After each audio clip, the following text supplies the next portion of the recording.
오늘 우리가 함께 나눌 말씀은 사사기 2장 11절부터 15절까지 말씀입니다. 오늘 본문은 이 본격적인 사사의 시대를 알리고 있습니다. 지금 이스라엘 백성들은 바알과 아스다롯을 섬기고 있죠. 바알은 풍요와 비의 신입니다. 소유자라는 뜻을 가진 이 바알은 대부분의 이방 민족들이 섬기던 신입니다.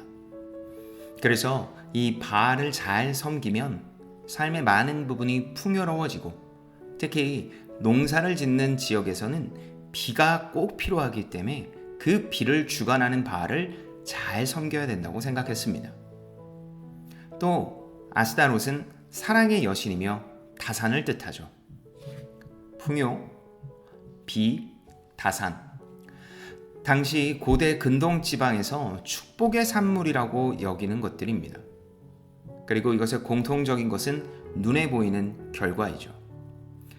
눈에 보이는 축복의 산물. 그렇게 눈에 보이는 것들을 위해서 바알과 아스다롯을 섬긴 겁니다. 이런 모습을 12절 상반절에 이렇게 이야기를 합니다. 애굽 땅에서 그들을 인도하여 내신 그들의 조상들의 하나님 여호와를 버리고. 이스라엘 백성들이 바알과 아스다롯을 섬긴 것은 단순히 이방신을 섬긴 것이 아니라 여호와 하나님을 버렸다라고 이야기를 합니다. 과거 애굽에서 인도하신, 그래서 광야를 비롯한 척박한 곳에서 모든 것을 인도하시고 해결해 주신 그 하나님의 은혜를 잊은 모습입니다. 이렇게 하나님의 은혜를 잊으면 어떻게 됩니까? 오늘 본문 14절입니다.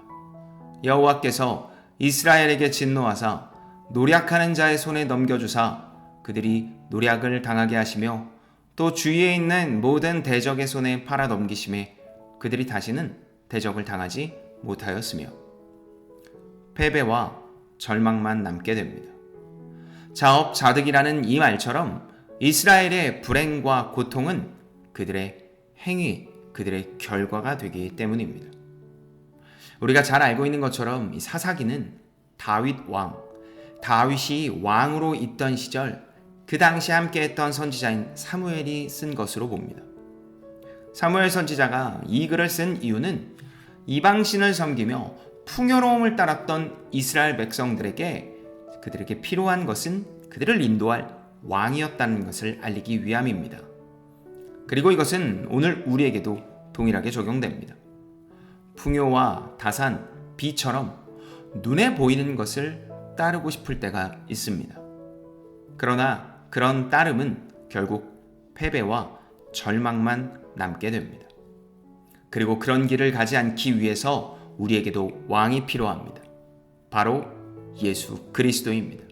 구주 예수 그리스도만 따라야 하며, 그리고 그분의 가르침을 기억하고 그분의 길을 걸어야 합니다.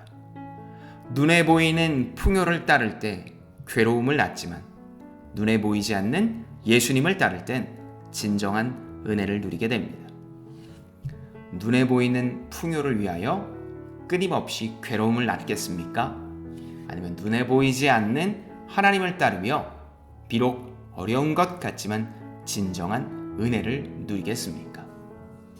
거짓 풍요가 아닌 하나님의 진정한 은혜를 누려나가는 오늘 하루, 그래서 참된 하나님의 놀라운 은혜가 우리의 삶에 비춰지길 예수님의 이름으로 축복합니다.